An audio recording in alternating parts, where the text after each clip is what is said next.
You ask Tiger to solve. This deals with linear equations with one unknown. The final result is x equals 4. Let's solve it step by step. Group all x terms on the left side of the equation. Add 8x to both sides. Group like terms. Simplify the arithmetic. Group like terms. Simplify the arithmetic. Group all constants on the right side of the equation. Subtract 5 from both sides. Simplify the arithmetic.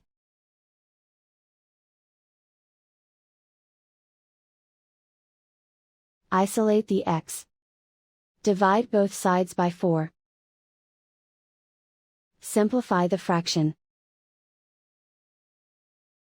Find the greatest common factor of the numerator and denominator.